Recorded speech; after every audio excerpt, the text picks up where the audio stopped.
Assalamualaikum warahmatullahi wabarakatuh.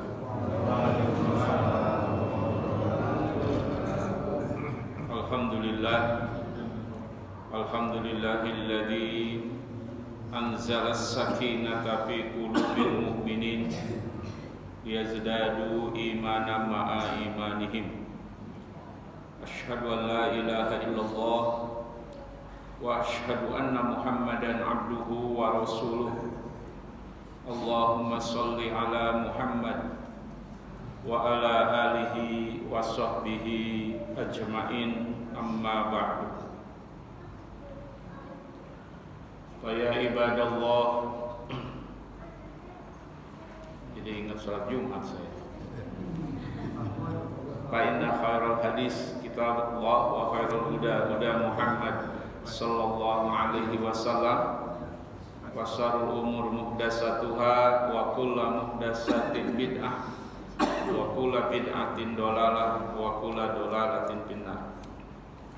Ikhwatul iman rahimakumullah, Bapak dan Ibu yang dirahmati Allah, segala puji bagi Allah atas segala nikmat dan rahmatnya. Adapun salawat dan salam teruntuk panutan kita Nabi Muhammad sallallahu alaihi wasallam. Adapun tema kajian kita pada ta'lim pada subuh ini membahas tentang adraru au akhtarul wahni. Artinya bahayanya penyakit hati yang bernama wahn. Apa itu wahn? Wahn itu penyakit hati, cirinya adalah hubbud dunya wa karahiyatul maut. Cinta dunia berlebih-lebihan dan takut akan kematian.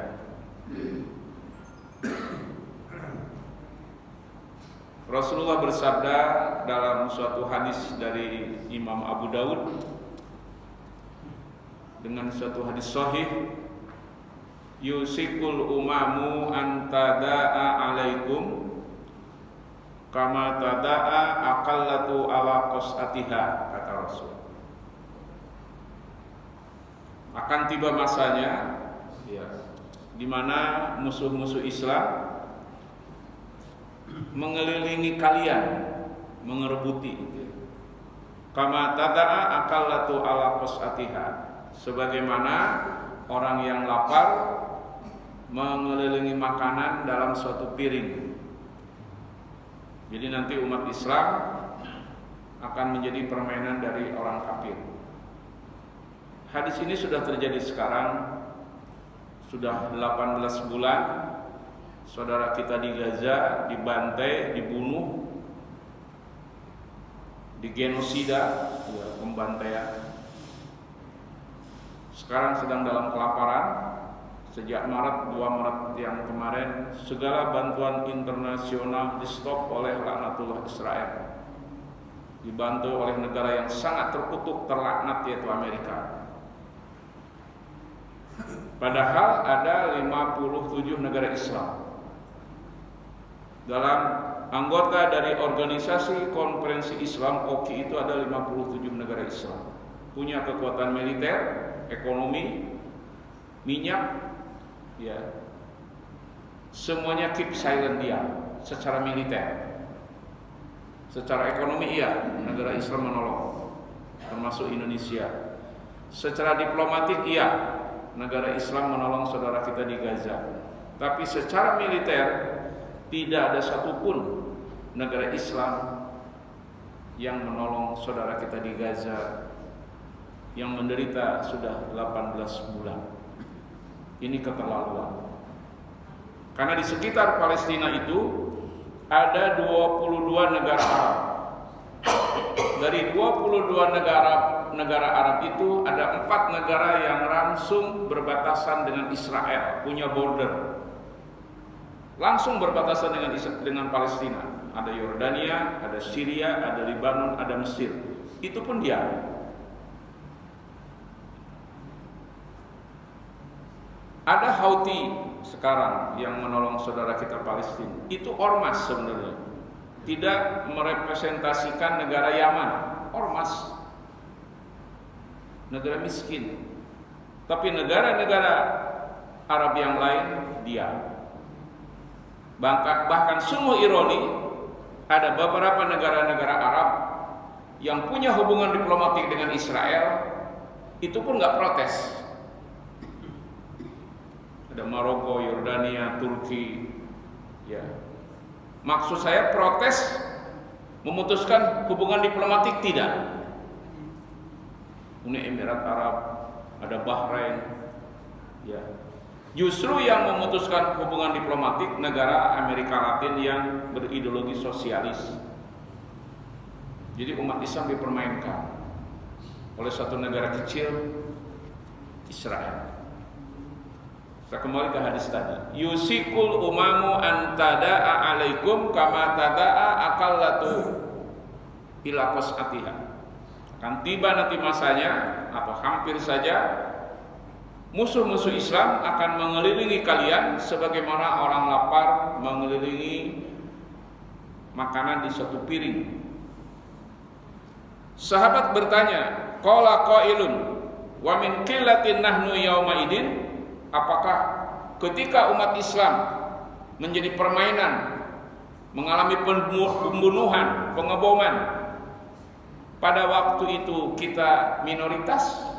Kata Rasul, bal antum kasir. Pada saat itu kalian mayoritas. Ada hampir 2 miliar umat Islam. Ya, tidak ada satupun negara yang mengirim secara militer, bantuan militer enggak ada. Ini sangat menyakitkan dan sangat membuat kita marah. Sementara Israel dibantu oleh 16 negara kuat. Negara-negara Eropa bahkan mengirim pasukan khususnya, Jerman, Inggris, Prancis, ya. Bahkan tetangga kita, negara Thailand, itu mengirim 116 pasukan khususnya. Jadi kalau Israel laknatullah ini dibantu beberapa negara kafir, saudara kita Hamas tidak dibantu satupun pasukan militer. Ini sangat menyakitkan. Makanya kadang-kadang saya kalau lihat penderitaan saudara kita di Palestina di media, kadang nggak kuat, nggak kuat lihatnya. Saya kadang nggak lihat aja nggak kuat. Anehnya orang-orang Arab kok, ya, tidak membantu mereka secara militer. Nah, kenapa umat Islam mayoritas tapi tidak bisa bertindak sekarang? Di depan saudaranya dibunuh setiap hari. Kata Rasulullah, walakinnakum gusaun ka gusa'is sail. Pada saat itu kualitas kalian seperti buih di lautan. 57 negara Islam, ada 22 negara Liga Arab. Semuanya diam melihat pembantaian saudaranya setiap hari. Dibiarkan, kelaparan, menderita, rumah sakit dibom, sekolah, tiap hari sampai detik hari ini. Kenapa? Karena umat Islam, ya, kualitasnya gusaun ka gusa'is sail, seperti buih di lautan. Kenapa kualitas umat Islam seperti buih di lautan? Kata Rasulullah, wala yanji'anna fi suduri aduwikum al-mahabbata minkum. Karena telah dicabut rasa takut dari musuh-musuh Islam kepada kalian. Israel gak takut tiap hari dibom itu. Saudara kita di Gaza pernah dikelilingi 22 negara Arab. Nah, jadi telah dicabut kata Rasul, wala yanji'anna fi qulubi aduwikum fi suduri aduwikum al-mahabbata minkum. Allah telah mencabut dari dada-dada musuh-musuh kalian itu rasa takut kepada, enggak takut lagi si laknatullah Israel. Yang kedua, ya, wala yaqdifanallahu fi qulubikum al-wahnu, dan Allah telah menimpakan kepada umat Islam waktu itu al-wahn, penyakit hati, wahn. Qala qailun ma huwal wahn ya Rasulullah? Sahabat bertanya, apa wahn ya Rasulullah? Hubbud dunya, cinta dunia dan takut mati. Itulah penyakit hati yang sangat bahaya yang membuat umat Islam tidak berdaya. Padahal Turki itu dalam global firepower, kekuatan militer dunia, Turki itu nomor 7. Ya, kuat secara militer. Israel itu nomor 24, Indonesia nomor 13, Mesir nomor 11 kalau nggak salah. Pakistan bahkan kuat, punya senjata nuklir, negara Islam. Semuanya dia secara militer.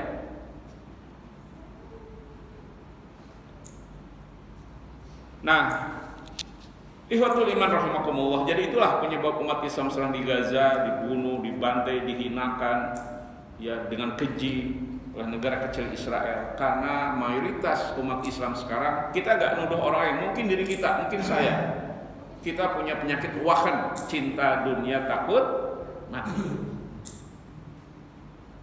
Makanya saya mau nanya ke jemaah nih, cinta dunia gak Bu? Pak? Hah? Jujur amat. Bu, cinta dunia Bu?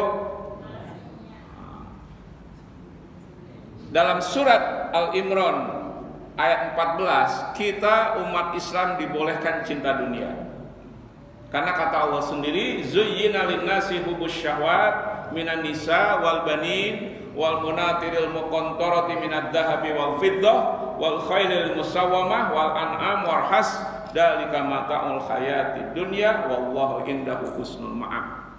Jadi kata Allah sendiri telah dihiasi rasa suka, ya, minan nisa wanita laki-laki, wal banin anak, wal munatiril muqantarah harta yang banyak, minad dhahabi wal fiddah emas dan perak, wal khailil musawwamah kuda pilihan atau mobil kendaraan mewah, wal an'am ya binatang ternak, warhas dan ladang. Tapi kata Allah, dzalika mata'ul hayatid dunya, itu adalah perhiasan kehidupan dunia. Yang perhiasan nilainya mata'ul gurur, ya, kesenangan yang palsu. Wallahu indahu husnul ma'ab, dan di sisi Allah tempat kembali yang baik, yaitu surga. Jadi cinta dunia itu fitrah yang enggak boleh berlebihan. Kenapa kita nggak boleh berlebihan mencintai dunia Bapak Ibu? Karena nilai dunia dan segala isinya sudah kita kalahkan barusan. Dunia dan segala isinya barusan kita sudah menguasainya. Karena kata Rasulullah, raqatul fajri khairum minad dunya wa ma fiha. 2 rakaat sebelum subuh itu nilainya lebih baik dari dunia dan segala isinya. Mudah menguasai dunia itu. Kata Rasulullah, mali ya wad dunya, ada apa aku dengan dunia? Ma'ana fid dunya ila mislu qaraqibin. Kata Rasul, aku di dunia seperti orang yang berkendara, ya, istadala tahta syajarah. Orang yang berkendara itu beristirahat di suatu pohon, sumaraha wa tarokaha, kemudian istirahat lalu ditinggalkan. Dunia itu segala kesenangannya menipu. Yang kedua, dunia itu sangat-sangat sementara, singkat. Saya pernah menguji skripsi mahasiswa saya. Dia mengkalkulasikan berapa lama kita di dunia Bu. Di dunia ternyata Bu, saya menguji skripsi mahasiswa saya, di dunia kita hanya 1,5 jam. Kalau dikonfirmasikan kepada waktu akhirat, karena kata Allah, 1 hari di akhirat ka'alfi sanatin mimma ta'udun, seperti 1000 tahun yang kamu hitung.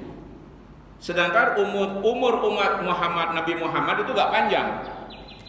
Kata Rasul, umur umatku baina sitina wa sab'in, umur umatku antara 60 70. Ayo, siapa yang udah 60? Siapa yang sudah 70? Nah, umur umatku baina sitina wa sab'in. Umur umatku itu gak panjang, antara 60 70. Taruh deh si fulan ditakdirkan usia sampai 70. Kalau dikonfirmasikan ke waktu akhirat, dia di dunia hanya 1,5 jam. Itulah yang dikejar manusia siang malam, kesenangan yang hanya 1,5 jam. 1,5 jam pun gak selalu bahagia. Banyak dukanya di dunia ini. Lau kanatid dunya ta'dilu indallahi janaha ba'udatin masaqa kafiran sarbatan ma'in, kata Rasul. Kalaulah nilai dunia ini di sisi Allah sama dengan sayap nyamuk, kalau nilai dunia di sisi Allah, di mata Allah sama dengan sayap nyamuk, masaqa kafiran sarbatan ma'in, tidak ada satupun orang kafir yang diberikan setetes air, nggak ada orang kafir diberikan. Faktanya orang kafir ada yang jadi konglomerat, bisnismen, selebritis, menteri, ratu, raja, presiden. Kenapa Allah memberikan semua itu pada orang kafir? Karena nilai dunia, kata Rasulullah, lebih rendah nilainya daripada sayapnya nyamuk. Sayap nyamuk inilah yang dikejar-kejar manusia sekarang sampai lupa kepada Allah. Sayap nyamuk inilah yang membuat negara-negara Arab gak mau nolong saudaranya di depan matanya. Saya yakin kalau Gaza itu dekat dengan Indonesia, sudah banyak orang Indonesia yang kesana ya. Taruh deh kalau Gaza kayak Cikarang, banyak orang Indonesia kesana. Masalahnya kan bu kesananya ongkosnya nggak ada ya bu, jauh. Maka dalam fikul jihad, saya pelajari fikul jihad, kalau ada saudara kita dibantai, dibunuh, dibom seperti saudara kita di Gaza, maka yang fardu ain membela itu adalah orang yang sekitar negara itu, bukan Indonesia yang jauh. Walaupun boleh kalau mau ke sana, tapi kan ada beberapa kendala. Yang wajib fardu ain membela saudaranya yang dibunuh oleh Israel itu negara-negara Arab. Justru negara-negara Arab sekarang banyak punya hubungan diplomatik dengan Israel. Saya lihat di media kemarin kan Israel sekarang lagi dibakar sama Allah ya. Sejak 26 April sampai pagi hari ini dibakar itu Tel Aviv itu. Dibakarnya Israel oleh Allah, dibakarnya Amerika tanggal 7 Januari sampai tanggal 29 Januari, hampir 3 pekan itu California dibakar oleh Allah. Itu ayatnya ada di surat Al-Buruj ayat 10. Innal ladzina fatanul mu'minina wal mu'minati summa lam yatubu falahum adzabu jahannam walahum adzabul harim. Sesungguhnya orang-orang yang menyakiti orang beriman laki dan perempuan summa lam yatubu, kemudian mereka tidak bertobat, maka bagi mereka azab jahanam dan bagi mereka azab yang membakar. Jadi banyak media-media itu mengatakan ini adalah fenomena alam karena kering, karena angin. Ya, padahal kalau melihat surat Al-Buruj ayat 10, dibakarnya Israel sejak 26 April sampai hari ini adalah azab dari Allah. Dan sekaligus mukjizat bagi kita sebagai manusia. Allah ingin menunjukkan kekuasaannya kepada manusia. 3 pekan, 7 Januari sampai 29 Januari Amerika, California dibakar oleh Allah. Amerika gak bisa apa-apa. 3 pekan dibakar sama Allah. Kota yang termahal di Amerika itu Los Angeles itu dibakar sama Allah. Nah sekarang Israel sama, sampai dia sekarang merengek minta bantuan kepada dunia internasional, padahal Israel lah negara Zionis, negara rasis, negara paling kejam yang suka melecehkan hukum internasional. Beberapa puluhan resolusi PBB yang memberikan sanksi kepada Israel nggak bergeming dengan kekejamannya. Cuma sekarang mereka nggak punya malu minta bantuan. Yang sangat ironis sekarang, ada beberapa negara Islam membantu Israel memadamkan api yang membakar Yerusalem dan Tel Aviv. Aneh tidak? Aneh. Harusnya kita bersyukur adanya kebakaran, adanya azab Allah kepada Israel. Ada negara Islam mengirim beberapa sukarelawan membantu Israel. Namanya Azerbaijan. Dulu saya waktu kuliah banyak teman saya dari Azerbaijan. Mereka negara Islam, tapi anehnya ya sangat mendukung Israel. Ketika Houthi ya mengebom semua kapal-kapal dagang yang punya hubungan dengan Israel, Uni Emirat Arab Pak, justru membantu Amerika. Ya, Uni Emirat Arab, negara Arab justru melindungi Israel. Bersama Amerika masuk dalam sekutu untuk mengebom Yaman. Ini aneh dan sangat menyakitkan. Kok negara Islam Uni Emirat Arab justru pro Israel, pro Zionis.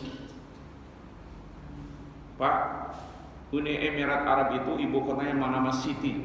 Saya kaget, saya lihat di Google, Manama City itu disebut adalah suatu kota yang full of sin, suatu kota yang penuh dengan dosa. Jadi ada kota-kota yang penuh dengan dosa. Ada mungkin kalau di Malaysia itu Genting Highland tempat judi, ada Macau, ada Los Angeles, ada Hollywood.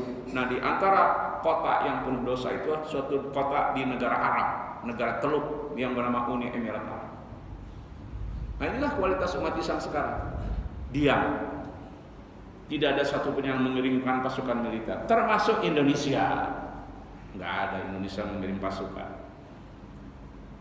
Kemarin Presiden Prabowo di awal April pergi ke Yordania, bertemu dengan teman lamanya Raja Abdullah II. Sama-sama dulu belajar di West Point Academy, Akademi Militer Amerika. Ketika Prabowo masuk Yordania, dikawal oleh 2 jet tempur yang canggih dari kerajaan Yordania. Padahal di saat yang sama saudaranya di sebelah negaranya Israel dibunuh saudara kita. Kok ngawal Prabowo? Kan aman-aman aja Prabowo. Harusnya jet tempur Yordania itu ngebom Tel Aviv, membela Hamas saudaranya, sebangsa, sebahasa, seagama. Ini enggak, diam. Kenapa diam? Nah, jawabannya ada di hadis tadi. Hubbud dunya wa karahiyatul maut. Cinta dunia berlebih-lebihan dan takut mati. Suatu hari Bapak dan Ibu, Rasulullah melewati pasar. Ketika Rasul bersama sahabat melewati pasar, ada bangkai kambing yang kurus dan telinganya kecil. Jadi cacat kambing itu. Kata Rasul, maukah aku jual bangkai kambing itu 1 dirham? Kata sahabat, enggak ya Rasul. Dikasih aja gak mau. Ya, kata Rasul apa Bu di depan para sahabat? Dunia itu lebih hina dari bangkai kambing ini. Bangkai kambing inilah yang menyebab negara-negara Arab sekarang diam melihat saudaranya dibantai, dibunuh dengan kejam oleh Israel. Padahal mereka mampu. Ma'ahadun yadkhulul jannah yuhibbu an yarji'a ila dunya illa syahid. Tidak ada satupun, kata Rasulullah, orang yang masuk surga pengen kembali ke dunia. Walau ma alal ardi, di sini saya tuliskan hadisnya, ya, kata Rasulullah, ya, ini hadis sahih Bu dan Bapak. Ma ahadun yadkhulul jannah, kata Rasulullah, tidak ada seorang pun yang masuk surga yuhibbu an yarji'a ila dunya, pengen kembali ke dunia. Jadi tidak ada satupun orang yang masuk surga pengen kembali ke dunia, nggak ada, kata Rasulullah. Apalagi kembali ke Bekasi, panas, banyak nyamuk, macet ya Bu, banjir lagi Bu ya, bau lagi Bu ya, nggak ada. Orang yang masuk surga nggak mungkin mau kembali ke dunia. Sampai kata Rasul, walahu ma alal ardi min syai', walaupun di dunia dia punya segalanya di dunia. Tapi kalau sudah masuk surga nggak mau kembali ke dunia. Walaupun di dunia, kata Rasul, walahu ma alal ardi min syai', walaupun di dunia dia punya segalanya, semua yang diinginkan punya, tapi gak mau kembali ke dunia. Tetapi kata Rasul, illa syahid, kecuali orang yang mati syahid. Kata Rasulullah, yatamani an yarji'a ila dunya fayuqtal asramarrah. Orang yang mati syahid itu berhayal pengen kembali ke dunia dan berperang sampai 10 kali. Jadi pauhiya pauktal, pauhiya pauktal, pauhiya pauktal. Ya Allah, hidupkan kami, ya, kembalikan kami ke dunia. Kami akan berperang lagi membela saudara kami, membela agama. Hidupkan lagi, pauktal. Aku pengen terbunuh lagi. Jadi 10 kali Pak, pengen kembali ke dunia. Bukan pengen kembali ke dunia menikmati segala kenikmatan dunia, pengen berjuang lagi membela saudaranya, berkorban nyawa demi agama dan saudaranya. Sampai 10 kali kata Rasulullah. Kenapa? Lima yara minal karomah. Karena orang yang mati syahid itu sudah merasakan kenikmatan karomah yang Allah berikan di akhirat. Nah, hadis-hadis seperti ini tidak memotivasi umat Islam menolong saudaranya di Gaza secara militer. Kenapa? Cinta dunia, takut mati. Sampai ada hadis ini Pak, kata Rasulullah, man mata, siapa yang mati dan dia tidak pernah berperang dan dia tidak ada keinginan untuk mati syahid. Siapa yang laki-lakinya Bu, karena berperang kewajiban laki-laki, ibu gak wajib. Siapa yang laki-laki meninggal tidak pernah berperang dan tidak ada keinginan membela saudaranya berperang karena Allah sampai mati syahid, kata Rasul, lelaki itu punya cabang dari kemunafikan. Jadi kalau ada lelaki muslim tidak ada keinginan, tidak ada ambisi, tidak punya obsesi, pengen mati syahid, maka lelaki itu kata Rasul dalam hatinya ada cabang dari kemunafikan. Maknanya bapak-bapak sekalian yang laki-laki ini, walaupun Indonesia negara damai, Darussalam negara damai, tetapi keinginan pengen mati syahid harus ada dalam diri kita. Hayalan, obsesi, keinginan kita bukan pengen mati di tempat tidur, dikelilingi keluarga. Ya, hayalan, impian, ambisi kita laki-laki yang muslim pengen meninggal ketika membela agama dan saudaranya se-Islam. Ini tidak ada, terutama di kalangan orang Arab sekarang, mayoritas gak semua. Buktinya sudah 18 bulan saudaranya dibunuh, saudara kita dibunuh dengan kejam. Ya, sedang kelaparan sekarang. Sejak 2 Maret ditutup semua bantuan internasional. Dia. Kemarin ada kapal bantuan ya sampai ke dekat Malta langsung dibom oleh Israel. Dunia juga dia. Inilah kemunafikan Amerika, kemunafikan negara-negara Eropa. Ketika Ukraina diserang Rusia, semua bicara HAM, bertentangan dengan HAM. Ya, ketika Rusia menyerang Ukraina, tapi ketika setiap hari Israel dengan kejamnya dibantu Amerika, dibantu negara Eropa ngebom dan membunuh saudara kita yang gak bersalah, dia. Inilah kemunafikan dari orang-orang Amerika, orang-orang Eropa. Nah, Bapak Ibu yang dirahmati Allah, yang kedua, saya mau nanya lagi nih ke Bapak dan Ibu. Ya, Bapak Ibu takut mati nggak? Hah? Takut nggak? Kok takut? Saya kan di sini kalau nggak salah pernah membahas tema istiqomah. Jadi salah satu karakter orang beriman itu nggak takut mati, Pak. Nggak takut mati. Karena ada ayat yang memotivasi kita jangan takut mati. Apa ayatnya? Surat Fussilat ayat ke-30. Ya, kita jangan takut mati. Apa kata Allah dalam surat 41 ayat 30? Innal ladzina qalu rabbunallah summastaqamu tatanazzalu alaihimul malaikah alla takhafu wa la tahzanu wa absyiru bil jannatil ladzii kuntum tu'adun. Surat Fussilat ayat 30, suatu ayat yang menunjukkan Bapak Ibu kita jangan takut mati. Apalagi mati syahid, Pak. Kan tadi sudah saya katakan, mati syahid adalah cita-cita kita tertinggi, asma amanina. Kenapa mati syahid bagi laki-laki cita-cita tertinggi? Karena orang yang mati syahid tidak merasakan sakitnya sakaratul maut. Tidak merasakan, Pak.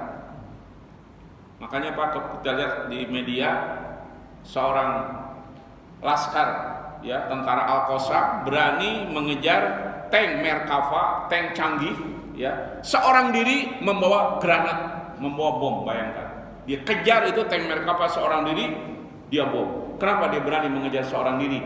Karena yang dicari adalah pengen mati syahid. Justru itu sekarang yang membuat Israel takut. Ini mukjizat, Pak. Ini menunjukkan kekuasaan Allah. Bayangkan 42.000 pasukan Al-Qassam Hamas dikepung negara-negara yang militernya kuat di dunia. Sudah 8 bulan mereka gagal dalam peperangan. Kenapa saya katakan mereka gagal? Karena mereka tidak bisa menguasai Gaza. Mereka tidak bisa memberangus Hamas. mereka sampai hari ini tidak bisa membebaskan sandera. Jadi kekuatan Israel didukung laknatullah Amerika, negara Eropa dan negara-negara lain gagal sampai pagi hari ini. Karena tujuan mereka tiga: menguasai Gaza, membebaskan sandera, dan membunuh Hamas. Tiga-tiganya gagal. Ini di Al-Quran ada ayatnya, Pak. Ya, kenapa Hamas sampai sekarang tidak kalah dalam perjuangannya? Suratnya surat Al-Imran ayat 54. Wa makaru wa makarullah wallahu khairul makirin. Musuh-musuh Islam, Amerika, Israel dan beberapa negara Eropa boleh punya rencana untuk membebaskan sandera, menguasai Gaza dan membunuh Hamas. Wa makarullah, Allah akan membalas tipu daya mereka. Wallahu khairul makirin. Allah sebaik-baik pembuat tipu daya. Itu kekuatan yang dimiliki Hamas sekarang. Kenapa mereka semangat? Kenapa mereka tidak menyerah? Kenapa mereka tabah? Karena mereka yakin akan adanya pertolongan dari Allah. Betul, Pak? Betul gak, Pak? Bu, betul gak, Bu? Betul gak, Bu? Betul lah, kalau nggak betul saya pulang. Jadi kemenangan Hamas sekarang, kebenaran firman Allah dalam surat Al-Imran ayat 54. Mereka nggak bisa mengalahkan Hamas. Tahun 2001, Pak, ada tanda kekuasaan Allah kepada kita yang menunjukkan kebenaran janji Allah. Apa tahun 2001, Pak? Ketika Taliban, ya, suatu ormas awalnya bukan negara, yang di Afghanistan melawan pemerintah Afghanistan yang didukung 22 negara NATO. Tahun 2001 negara-negara NATO kalah oleh Taliban. Bayangkan, Pak, Afghanistan itu negara miskin, Pak, landlocked, negara yang nggak punya laut. Ya, annual income-nya hanya $500 per tahun, miskin. Tapi dengan pertolongan dari Allah bisa mengusir 22 negara NATO. Dan negara-negara NATO termasuk Amerika, ketika Taliban menguasai Kabul, mereka meninggalkan peralatan militer canggih yang nilai nominalnya 40 triliun. Semua peralatan militer, helikopter, ya, pesawat tempur, tanknya ditinggalkan oleh NATO terbirit-birit, kalah oleh Taliban. Ini nggak mungkin terjadi kalau tanpa pertolongan dari Allah. Nggak mungkin terjadi. Perang tahun 73, Pak, ada perang Yom Kippur, perang 6 negara-negara Arab melawan Israel tahun 73. Dalam 6 hari negara-negara Arab itu kalah. 6 hari. Ini sudah 18 bulan Hamas tidak kalah oleh Israel, Amerika, Inggris, Jerman dan lain-lain. Ini jelas-jelas menunjukkan kebesaran Allah. Dulu ketika Netanyahu menginvasi Gaza, targetnya berapa lama, Pak? Cuma 2 minggu. Saya bisa menguasai Gaza, membebaskan sandera, saya bisa menghancurkan Hamas. Sudah 18 bulan mereka kalah. Inilah kebenaran janji Allah dalam surat Muhammad, surat 47 ayat 7. Apa kata Allah? Ya ayyuhalladzina amanu in tansurullah yansurkum wa yusabbit aqdamakum. Wahai orang-orang beriman, jika aku menolong agama Allah, Allah akan menolong kalian. Allah tidak akan membiarkan kalian sendiri, dan Allah akan meneguhkan pendirian kalian. Janji dari ayat ini tidak diyakini oleh mayoritas umat Islam, terutama negara-negara Arab. Mereka takut dengan Israel dan Amerika. Kenapa Houthi tidak takut? Kok negara Arab takut? Pada zaman negara miskin. Nah, inilah tragedi, ironi, anomali yang menimpa umat Islam sekarang. Mayoritas, ya, jumlahnya hampir 2 miliar, tapi semua nggak berdaya. Coba Bapak Ibu, ya, kalau kita membandingkan Bapak Ibu kesulitan kita, penderitaan kita dengan saudara kita di Gaza, nggak ada apa-apanya, Bu, Pak. Debu pun nggak ada apa-apanya. Tapi kita lihat dengan segala penderitaan itu, saudara kita di Gaza selalu semangat. Abu Ubaidah, juru bicara Al-Qassam, sayap militer Hamas, kalau memberikan statement ke publik, nggak pernah dia dengan sedih, nggak pernah dia nangis. Abu Ubaidah selalu semangat, selalu yakin akan pertolongan dari Allah. Kenapa selalu semangat? Janji Allah dalam surat 47 ayat 7, Muhammad ayat 7. Orang yang membela agama Allah, ya, mereka akan diberikan semangat, diteguhkan pendiriannya dan Allah menolongnya. Makanya Bapak Ibu, di samping tragedi 18 bulan ini sangat menyakitkan kita kadang nggak tahan melihat saudara kita di Gaza penderitaannya, tapi hikmahnya apa? Berbondong-bondong manusia di berbagai belahan dunia sekarang pada masuk Islam. Kagum dengan ketabahan, ketawakalan, kesabaran.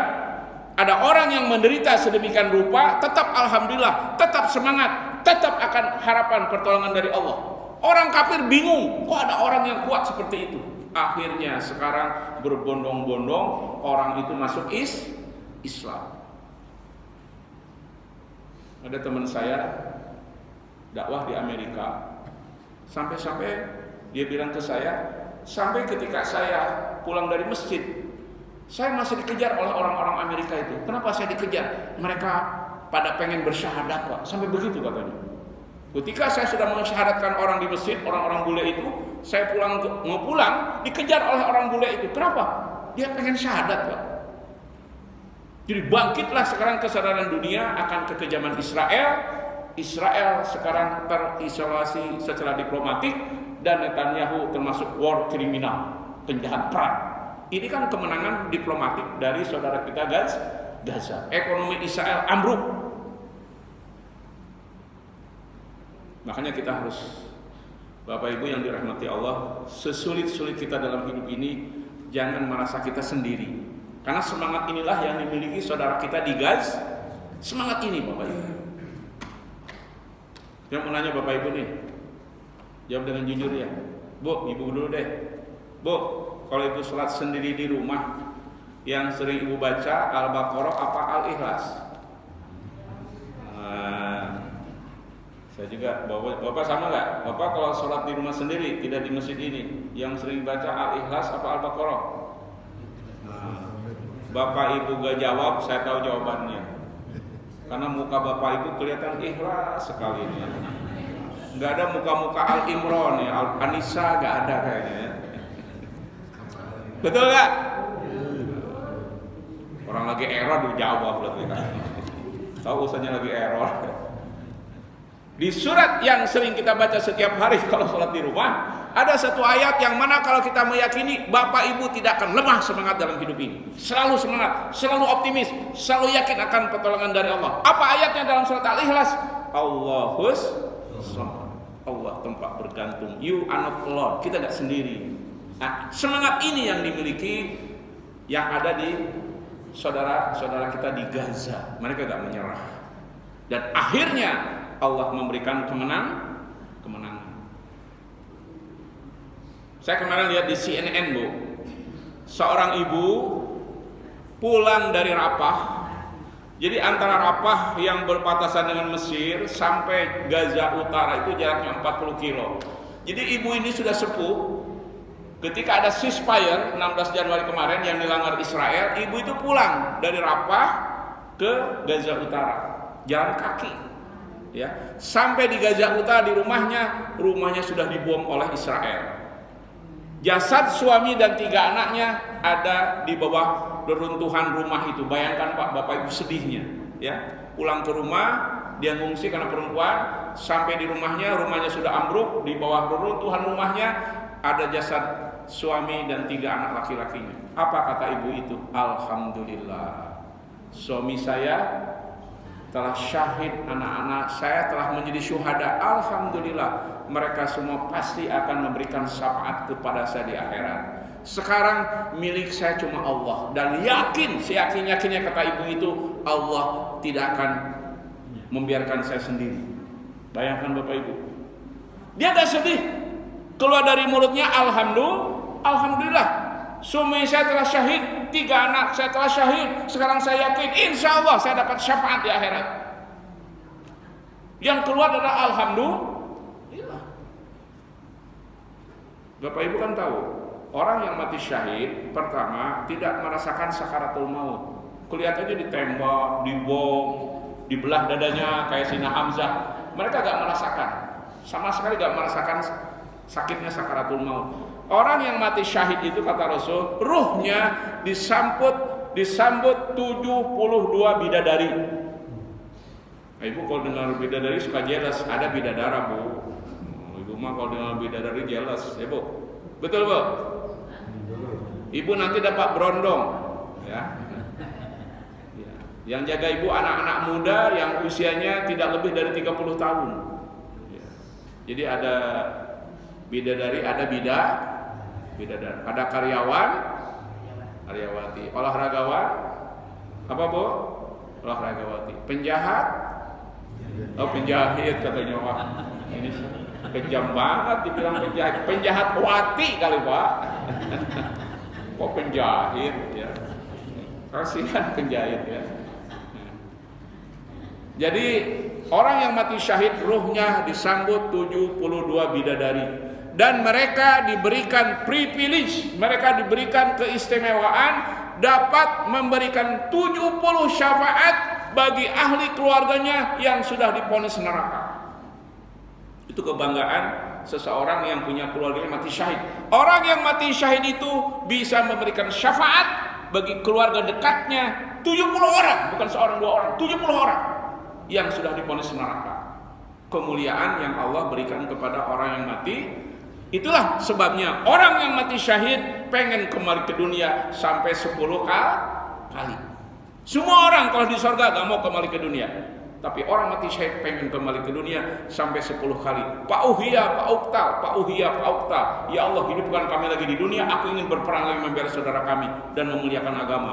Tetapi hadis-hadis seperti ini, karena orang sudah terbrainwash, orang sudah tercuci otak dengan segala kenikmatan dunia, akhirnya negara-negara Arab, 22 negara Arab, tidak ada satupun yang menolong saudaranya secara militer. Tidak ada. Kenapa? Sudah kadung cinta dunia. Padahal dunia tadi kata Rasul lebih hina dari bangkai kambing. Dunia itu nilainya lebih hina nilainya daripada sayapnya nyamuk.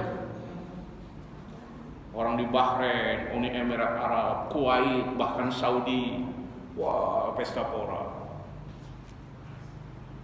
Saya baru itu berapa bulan lalu saya ke Oman, ya, negara Oman sebelah Yaman. Saya lihat di Muscat, ibu kota Oman itu nggak ada itu orang-orang mendukung Palestina, ada bendera Palestina apa, kayak gak ada apa-apa aja. Padahal Oman itu negara kaya, ya. Tapi sama dengan negara Islam lain, tidak menolong saudaranya secara militer di Gaza. Ini sangat menyakitkan, ini sangat tragis, dan ini menunjukkan kebenaran hadis Rasul tadi bahwa nanti umat Islam itu mayoritas tapi menjadi makanan bagi orang-orang kafir yang lapar mengelelui makanan. Dan sebab utamanya kata Rasul tadi adalah karena penyakit wahan, cinta dunia dan takut mati.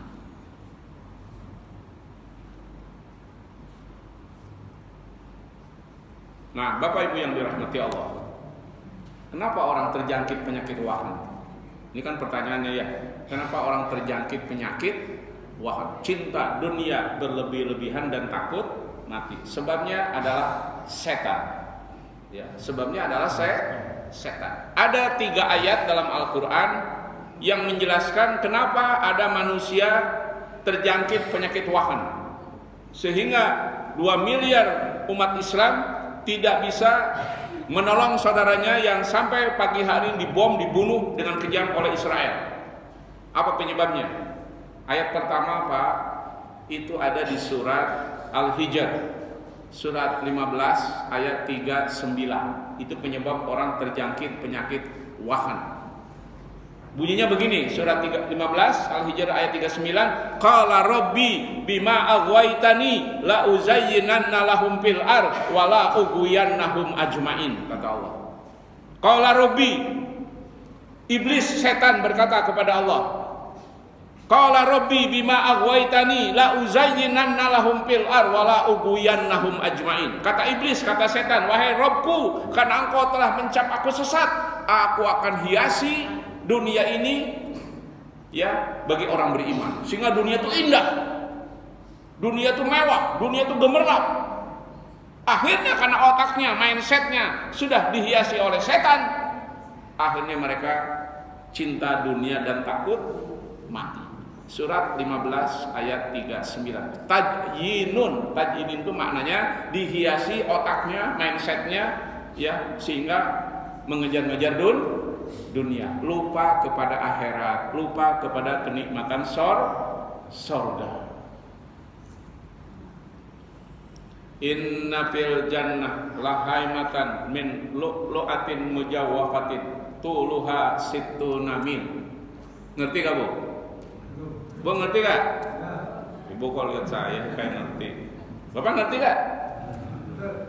Mau pelongo-pelongo kayak Mulyono sama pupu papa. Jadi kata Rasul gini, sesungguhnya di sorga itu ada kemah, Bu, dari mutiara yang berlobang. Dari mutiara, Pak, kemah itu panjangnya 60 mil. Jadi itulah kalau Allah dan Rasul menerangkan keindahan sorga itu mengglorifikasi sedemikian indah. Tetapi dari 6.000 lebih ayat Al-Quran, dari puluhan ribu hadis, saya belum pernah menemukan Allah dan Rasul memuji-muji dunia. Gak ada, Pak. Tapi kalau memuji-muji akhirat, banyak di Al-Quran bahkan di hadis. Kenapa? Maksudnya apa? Maksudnya kita harus lebih termotivasi menggapai segala kesenangan akhirat. Walal akhiratu khairul laka minal ula. Bayangkan, Pak, kemah dari mutiara ini. Dari mutiara yang berlobang, panjangnya kemah itu 60 mil. Kan orang paling kaya sedunia, Pak. Dari mutiara punya kemah 60 mil. Bayang. 1 mil berapa kilo, Pak? 3 kilo ya. Jadi kemahnya aja luasnya 180 km persegi. Kemah dari mutiara. Kalah itu Elon Musk itu yang kayaknya 4.000 triliun. Baru bicara kemahnya doang, bicara istananya, tamannya, segala keindahannya, bidadarinya, Pak ya. Bapak mau bidadari? Pak mau bidadari? Kalau gak mau LGBT. Ya. Ada riwayat gini, Pak. Sa'ad bin Abi Waqqas itu jenderal zaman Sayyidina Umar. Dia jenderal komandan dalam peperangan Qadisiyah. Bapak Ibu tahu perang Qadisiyah? Perang penentu kejatuhan Empire Persia.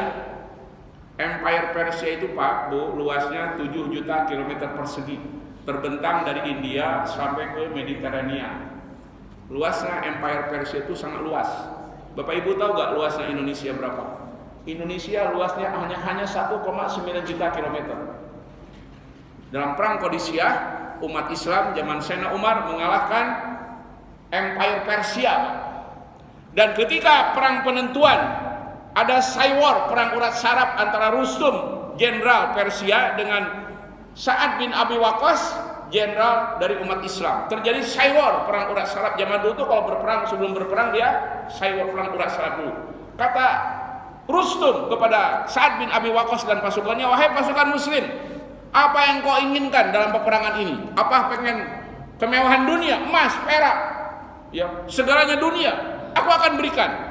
Tapi apa jawaban dari Sa'ad bin Abi Waqqas? Kami kesini berperang ini adalah mencari kematian. Ketika mendengar kalimat itu, Pak, pasukan Persia jatuh mentalnya, berperang dengan penuh berani umat Islam karena mencari kematian, mencari sorga, mencari 72 bidadari. Akhirnya kalahlah Empire Persia. Setelah jatuhnya Empire Persia, Pak, umat Islam menjadi superpower waktu itu. Tidak lama setelah perang Qadisiyah ada perang Yarmuk. Bapak Ibu pernah dengar? Yarmuk, bukan nyamuk, Yarmuk, ya. Dalam perang Yarmuk akhirnya dominasi Empire Romawi di Timur Tengah dikuasai umat Islam. Timur Tengah dikuasai umat Islam yang awalnya dikuasai pasukan Romawi. Jadi umat Islam zaman Sayyidina Umar sudah menjadi the only superpower. Romawi kalah, Persia kalah. Sehingga, Pak, ini sejarah, Pak, setiap sahabat dan tabi'in per bulan dapat subsidi dari kekhalifahan. Besarnya berapa subsidinya? 400 juta sampai 2,4 miliar per bulan. dari kekhalifahan. Saking kayanya kekhalifahan zaman Sayyidina Umar, sampai setiap sahabat tabi'in per bulan dapat 400 juta sampai 2,4 miliar kalau dikonversikan dengan uang sekarang. Makmur umat Islam. Nah, Bapak Ibu yang dirahmati Allah, ayat kedua. Ayat pertama kan tadi ya, penyebab umat Islam terjangkit penyakit wahan. Penyebabnya surah 15 Al-Hijr ayat 39. Karena otaknya, mindsetnya sudah dihiasi oleh setan, sehingga dia tertarik dengan dunia yang nilainya lebih rendah dari bangkai kambing, lupa kepada akhirat. Yang kedua, ayat yang menyebabkan umat Islam punya penyakit wahan itu surat Al-Imran 175. Ya, begini bunyi ayatnya Bapak Ibu. Innama dzalikumus syaitan yukhawwifu awliya'a fala takhafuhum wa khafuni in kuntum mu'minin. Itulah setan yang kerjanya suka nakut-nakutin manusia berserta pengikutnya. Jadi kenapa negara Arab, 22 negara Arab, bahkan ada 4 negara yang berbatasan langsung dengan Palestina, Yordania, Syria, Mesir dan Lebanon, kenapa tidak menolong militer yang tiap hari di depan matanya dibunuh saudaranya? Kenapa? Karena takut kepada Israel dan Amerika. Kenapa Yaman? Ya negara miskin gak takut. Kok negara-negara Arab takut? Padahal kalau mereka berperang dan bersatu, saya yakin Palestina akan merdeka. Tapi mereka diam, takut. Takut Amerika, takut Israel, dan terutama takut mati. Jadi Bapak Ibu, kalau kita lihat sejarah, kapan negara Timur Tengah itu menjadi kaya raya? Ya, dari top 10 negara-negara kaya raya itu termasuk negara-negara Bahrain, ya, Uni Emirat Arab, Qatar, Kuwait, itu negara-negara yang termasuk top 10 negara-negara kaya di dunia. Itu mulainya kalau baca sejarahnya 1930, Pak. Pada tahun 1930 itulah di negara-negara Arab diketemukan minyak. Sebelumnya mereka miskin, Pak, negara Arab itu. Ya. Nah, pada tahun 1930 diketemukanlah minyak. Sejak itulah mereka bermewah-mewah dengan dunia. Ya, sampai sekarang akhirnya pembantaian saudaranya sejak 77 tahun, Pak. Sejak Israel menganeksasi Palestina tahun 48 dan saudara kita Palestina ya menderita dengan segala kekejamannya, mayoritas negara Arab diam. Mayoritasnya diam. Nah, Bapak Ibu yang dirahmati Allah. Jadi rasa takut inilah yang dihembuskan oleh setan kepada mayoritas umat Islam di dunia, akhirnya mereka diam. Termasuk Indonesia. Kenapa Indonesia gak mengirim pasukan khususnya itu ke Kopassus, gak memberikan peralatan militer? Karena takut kepada siapa? Amerika, kepada manusia. Kurang yakin dengan pertolongan dari Allah. Padahal kalau Kopassus kita pergi ke sana membantu saudaranya, pasti akan datang yang namanya pertolongan dari Allah. Kurang yakin, dibiarkan aja saudara kita menderita. Latihan aja setiap hari itu, saudaranya menderita dibiarin. Padahal kata Rasulullah, la yu'minu ahadukum, tidak dikatakan beriman salah seorang di antara kalian hatta yuhibba li ahihi ma yuhibbu li nafsi. Tidak beriman salah seorang di antara kalian sehingga mencintai saudaranya, termasuk di Gaza, seperti mencintai dirinya sendiri. Ini dibiarkan. Pada rintihan sakitnya kelaparannya orang Gaza juga sakitnya kita. Karena ikatan keimanan Bapak Ibu lebih kuat dari ikatan darah. Dalam Islam Bapak Ibu, ikatan kalimat syahadatain la ilaha illallah Muhammadar Rasulullah itu lebih kuat dari ikatan darah. Kalaupun si fulan punya anak murtad, bukan anaknya lagi dalam Islam, bahkan kata Rasulullah, orang anak yang murtad itu tidak dapat waris dalam Islam. Maknanya apa dalam Islam? Ikatan keimanan lebih kuat dari ikatan darah. Setiap hari saudara kita dibunuh di Gaza. Negara-negara Arab bahagia dengan segala kemewahan yang Allah berikan. minyak gitu ya. Jadi, nah yang ketiga kan ada 3 ayat. Ada 3 ayat penyebab tadi bahkan kita nggak nuduh orang, kita kena penyakit wahan. Pertama tadi ayatnya adalah Al-Hijr 15 ayat 39, yang kedua Al-Imran ayat 175, yang ketiga An-Nisa 119. Inilah penyebab umat Islam punya penyakit wahan. Dalam surah An-Nisa ayat 119 ada sumpah iblis kepada Allah, ya. Kata iblis apa? Wala udilannahum wala umanniyannahum. Aku akan sesatkan manusia, orang Islam, dan aku akan panjangkan angan-angannya. Angan-angan apa? Angan-angan mengejar-ngejar dunia. Padahal kata Rasulullah, aksiru dzikru hadimil lazat yaknil maut, kata Rasul. Perbanyaklah mengingat yang akan menghancurkan segala kenikmatan dunia dengan sekejap. Apa yang harus kita ingat, kata Rasul, adalah kematian. Makanya kita harus ingat namanya selalu kematian. Apalagi orang yang sudah penyakit berat ya, kolesterol, diabetes ya Bu. Apalagi Bu, ya hipertensi ya Bu. Ada satu penyakit berat Bu, apa Bu? Yang membuat orang cepat meninggal apa Bu? Infeksi saluran dompet. Enggak itu ya. Sama penyempitan pembuluh dompet gitu.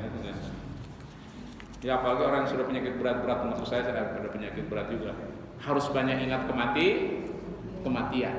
Karena kematian bisa datang kapan saja, di mana saja, dan dalam kondisi apa saja. Apalagi orang-orang yang sudah 67, karena kata Rasul, umatku mayoritas meninggalnya 67. Saya 2 tahun lagi, saya 58 sekarang. Tapi gak jaminan ya. Siapa tuh yang paling muda, paling cepat ya. Jadi untuk mengerem, untuk menyembuhkan, untuk meminimalisir penyakit hati namanya wafan itu, kata Rasul adalah ingat kematian. Ayatnya surat Al-Imran ayat 185. Apa kata Allah dalam Al-Imran 185? Kullu nafsin dha'iqatul maut. Setiap manusia akan merasakan kematian. Di ujung dari surat Al-Imran ayat 185 Allah mengingatkan kita Bapak Ibu, apa kata Allah? Wa mal hayatud dunya illa mata'ul gurur. Tidaklah segala kesenangan dunia ini melainkan kesenangan palsu. Saya dulu pernah menjadi trainer Bapak Ibu. Saya buat simulasi ya. Saya buat simulasi gini. Ya. Saya dulu pernah kerja di Reksa Training Center. Jadi saya memberikan training ke departemen-departemen itu. Saya buat simulasi gini Bapak Ibu. Allah kan jujur kepada kita. Dalam surat Al-Ankabut surat 29 ayat 64. Jadi gini, saya suka memberikan training begini. Jadi Allah itu produsen. Ya produsen punya konsumen. Allah produsen, konsumennya manusia. Allah menjelaskan 2 produknya. Ini akhirat, ini dunia. Ya, ini akhirat, ini Dalam surat 29 ayat 64 apa kata Allah? Wa ma hadhil hayatud dunya illa lahwun wa laibun, kata Allah. Tidaklah dunia ini melainkan senda gurau dan permainan. Lalu kata Allah apa dalam surat 2964? Wa inna darul akhirah lahiyal hayawan. Sesungguhnya kehidupan akhirat, negeri akhirat adalah kehidupan sebenarnya. Jadi Allah punya 2 produk, akhirat, dunia. Kata Allah, ini kehidupan sebenarnya, ini kehidupan yang palsu. Ini emas yang asli, ini emas yang palsu. Tiba-tiba Bapak Ibu ada konsumen ngejar-ngejar yang palsu. Konsumen apaan? Bu, konsumen apaan? Dia ngejar-ngejar emas palsu. Konsumen apaan Pak? Lama amat loadingnya ya. Baperingnya lama amat. Ya konsumen PA. Susah amat. Ya PA lah. Kan Allah jujur. Allah produsennya jujur. Ini kehidupan akhirat, kehidupan sebenarnya. Walal akhiratu khairul laka minal ula. Ini kehidupan palsu. Semua kesenangannya kata Allah kesenangan dikejar-kejar yang palsu. Yang asli tidak dikejar. Padahal produsernya jujur. Konsumen Ibu mau PA lihat muka saya. PA. Jadi Bapak Ibu yang dirahmati Allah, sebagai penutup nanti kita tanya jawab. Sebagai penutup, Bapak, Ibu dan saya harus ingat surat 29 ayat 64. Al-Ankabut ayat 64. Allah berfirman begini, wa ma hadhil hayatud dunya illa lahun wa laibun wa inna darul akhirah lahiyal hayawan law kanu ya'lamun. Tidaklah kehidupan dunia ini melainkan senda gurau dan permainan. Sesungguhnya negeri akhirat adalah kehidupan sebenarnya kalau kalian mengetahuinya. Jadi sadarlah, dunia ini lebih hina dari bangkai kambing. Sadarlah, nilai dunia lebih rendah dari sayap nyamuk. Dan sadarlah, kita di dunia cuma sebentar. Sebentar lagi kita pulang kampung. Saya kira itu saja sebagai penutupnya. Sebagaimana biasa, kalau ada yang bertanya silahkan Bapak Ibu. Ya, silahkan.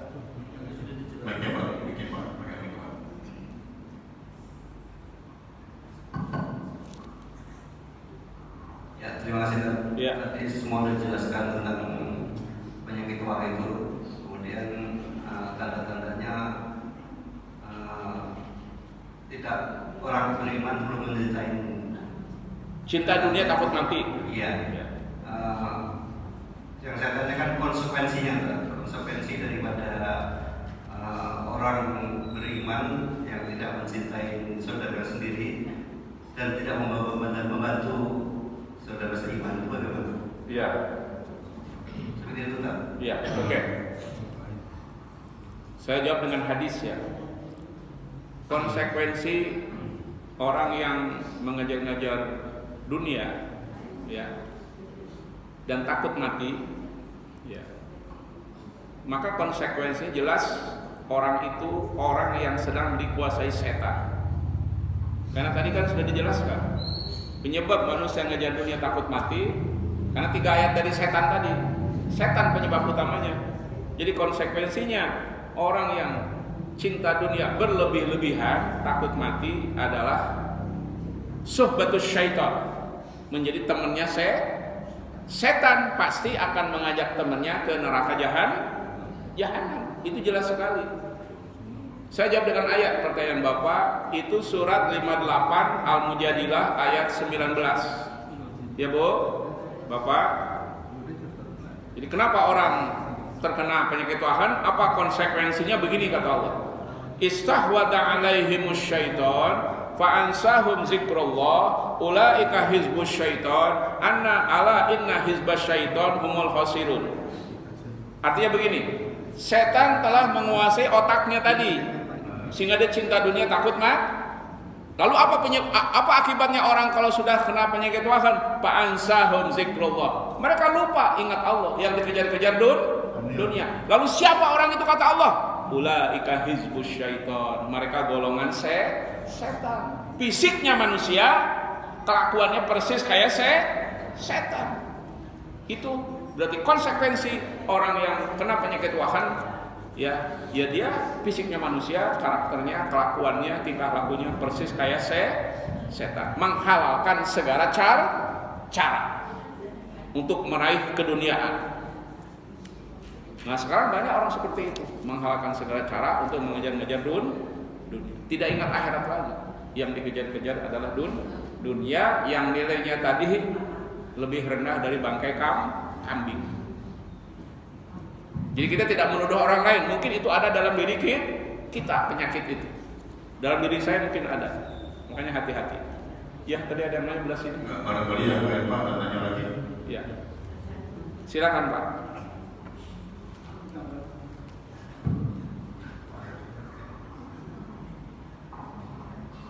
Terima kasih Pak. Ya. Assalamualaikum warahmatullahi wabarakatuh. Waalaikumsalam. Tadi Ustaz menyampaikan bahwa Israel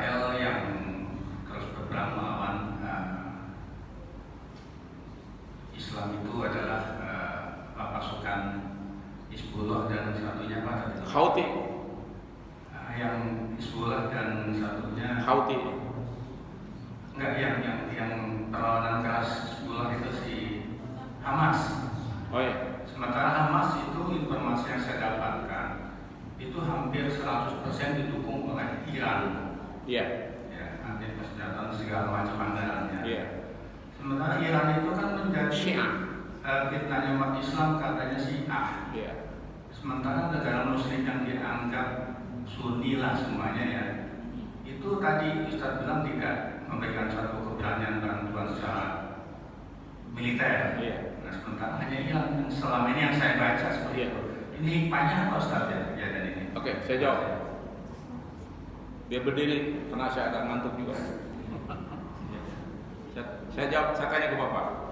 Selama Rasul 13 tahun di Mekah, yang membela material, moral, melindunginya siapa? Orang kafir Pak Abu Thalib. Jadi apakah boleh Hamas ditolong oleh Iran? Boleh. Rasul aja selama 13 tahun di Mekah, yang menolongnya siapa? Apa orang beriman? Bukan. Pamannya Abu Thalib kafir, masuk neraka. Jadi apakah boleh Hamas dapat pertolongan Iran? Boleh. Tidak ada masalah, itu masalah keduniaan. Analoginya gini, analoginya. Kita mau tenggelam nih. Kita mau tenggelam. Lalu ada orang nolong. Apa kita nanya dulu, kamu Syiah apa Sunni? Ya keburu tenggelam kita. Mau Syiah, mau Sunni, mau komunis, kalau ada yang nolong, ya alhamdulillah ya Pak. Kita mau tenggelam. Nah sekarang mayoritas negara Sunni, negara Muslim, tadi kata Rasul kan munafik mereka itu, diam, bahkan mendukung Israel dan Amerika. Lalu ada Iran yang ideologinya Syiah, apakah boleh? Ya boleh.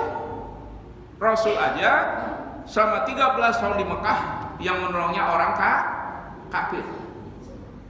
Saya kemarin baca Hayatus Sahabah. Jadi kenapa Sayyidina Abu Bakar tidak hijrah ke Habasyah? Ketika umat Islam dipersekusi di Mekah, ternyata Pak, Sayyidina Abu Bakar itu ya, tidak hijrah ke Habasyah karena ditolong orang kafir. Jadi ada rekan bisnisnya Sayyidina Abu Bakar bilang ke orang Quraisy, ini teman gue, jangan diganggu, ya, gue jamin keselamatannya. Akhirnya Sayyidina Abu Bakar tidak hijrah ke Habasyah. Ditolong siapa? Orang kafir. Jadi apakah kalau kita membutuhkan pertolongan ditolong orang kafir boleh? Boleh. Rasulullah pernah menggadaikan baju besinya kepada orang Yahudi karena Rasul pernah punya pengalaman finansial, kesulitan keuangan. Digadaikan ya baju besinya yang biasa beliau perang kepada orang Yahudi. Tidak ada masalah, itu keduniaan. Jadi banyak yang menyatakan Syiah itu Hamas. Hamas itu adalah Syiah? Bukan. 100% Hamas itu Muslim dan Sunni. Kenapa mereka menerima pertolongan dari Iran? Ya tidak ada masalah. Rasulullah aja perjuangannya ditolong oleh Abu Thalib itu orang kafir. Begitu ya jawabannya. Jadi boleh kalau kita dapat pertolongan dari orang kafir, tidak ada masalah. Ya. Ada pertanyaan lagi? Ustaz, ini pertanyaan yang realistis saya kira. Iya. Kalau perjuangan di jalan Allah selain bertempur, apakah itu juga jihad? Iya. Dengan kata lain, jihad yang bukan peperangan, apakah ada dan fadilahnya sama tidak dengan meninggal di medan tempur? Yang kedua, takut miskin, apakah itu juga bagian dari ubud dunia? Karena kalau begitu umat Islam padahal disuruh bekerja, wabtaghi fima ataqallahu darul akhirah. Wala tansa nasibaka minad dunya al-ayah. Nah, kita bekerja sebagai orang Islam, kita harus wajib bekerja. Iya. Tetapi kita punya batasan. Nah, pertanyaan saya, sampai sejauh mana orang Islam itu mencari kekayaan? Kalau namanya dia jadi miliarder boleh atau tidak? Iya. Karena dengan dia bekerja sangat keras, bukan otomatis, bisa juga mengganggu aktivitas ibadahnya. Terima kasih. Oke, saya beri lagi. Yang pertama, pernah jadi lupa yang pertama. Misalnya ada aki-aki gitu Pak. Yang pertama apa Pak? Jihad itu dari segi etimologis, segi bahasa artinya sungguh-sungguh. Man kharaja, kata Rasul, siapa yang keluar dari rumahnya niatnya thalabul ilmi kal mujahid fi sabilillah. Orang yang kayak bapak-bapak ini dari rumah datang ke masjid itu seperti seorang mujahid di jalan Allah. Tetapi tetap derajat tertinggi jihad yang paling puncak itu adalah kita berperang. Jihad-jihad lain kayak mencari ilmu, mencari nafkah, ya pahalanya tidak sebesar orang yang mengorbankan nyawa. Tetap itu jihad. Bahkan bapak mungkin dari rumah kesini nggak jauh, ya. Tapi ada hadis siapa yang keluar untuk mencari ilmu, kalau mujahid fi sabilillah, seperti orang berjihad di jalan. Tapi nilainya tidak sebesar berkorban nyawa. Yang kedua, apakah umat Islam harus miskin? Salah. Umat Islam itu kalau bisa kaya, Pak. Karena dengan kekayaan dia bisa umroh, haji, bisa mendirikan pondok pesantren, bisa dia berjihad, ya, bisa dia nolong fakir miskin. Bahkan kata Rasulullah, tangan di atas lebih baik dari tangan di bawah. Kalau bapak ibu nanya ke saya, siapa orang paling kaya di zaman sahabat? Rasul paling kaya. Karena setiap ada peperangan Rasul dapat ghanimah. Jadi apakah umat Islam harus miskin? Salah. Doa kita saja kepada Allah apa? Dalam surah Al-Baqarah 201, Rabbana atina fid dunya hasanah wa fil akhirati hasanah. Maknanya ayat ini menyuruh kita jangan jadi orang miskin. Tapi kalau sudah dia ikhtiar maksimal, ya, lalu memang miskin, itu sudah takdir. Tapi kalau lihat beberapa hadis, ya, umat Islam harusnya jadi orang kaya. Karena dengan kekayaan itulah dia bisa menolong orang lain, bisa berjihad, dia bisa umroh, bisa haji, bisa menolong pesantren, ya, pondok jompo dan lain-lain. Jadi juhud itu Pak, juhud itu bukan meninggalkan dunia, juhud itu tidak terpengaruh oleh dunia. Bapak-bapak tahu nggak Habib Nurmagomedov? Tahu nggak? Nggak pernah ngepromo nih tadi. Juara UFC, masa dari UFC, ya. Dia itu kan 29 kali nggak pernah kalah ya. Oh nggak tahu. Dia dari Dagestan, dari Rusia. Dia kaya raya sekarang, muslim yang taat.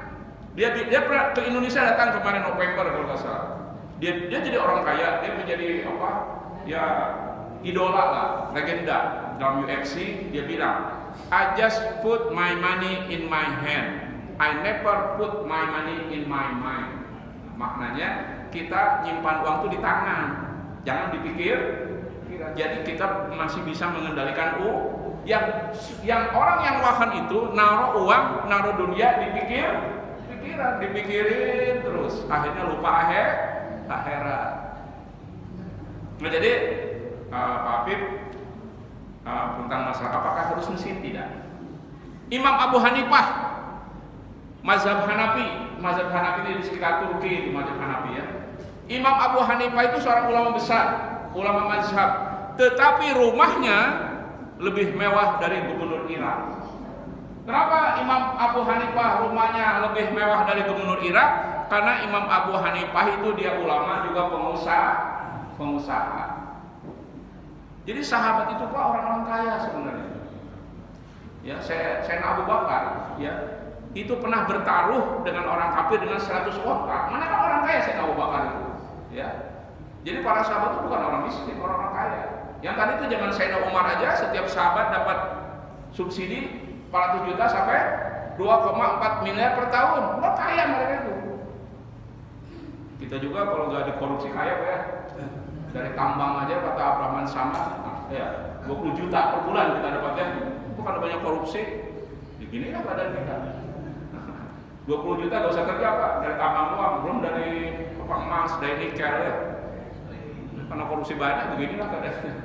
Jadi maknanya bukan meninggalkan dunia, tapi jangan dikendalikan umat Islam kalau bisa menguasai dunia. Karena buktinya umat Islam pernah menjadi super power. Maknanya mereka menguasai dunia dengan ekonominya segala. Mereka jadi orang kaya. Ya. Ada yang nanya lagi apa udah waktunya habis? Habis ya? Karena pengalaman saya Pak, kalau ceramah lama-lama, mata Bapak lihat saya, ruhnya ke belakang mau sarapan. Ruhnya di sono. Matanya ke sini. Bergurau Pak. Itu saja Bapak Ibu yang dirahmati Allah dapat saya sampaikan. Mudah-mudahan Allah menyembuhkan dalam diri kita. Kalau ada dalam diri kita ada penyakit wahan, subhanaka Allahumma wa bihamdika asyhadu an la ilaha illa anta astaghfiruka wa atubu ilaik. Akhirul kalam, assalamualaikum warahmatullahi wabarakatuh.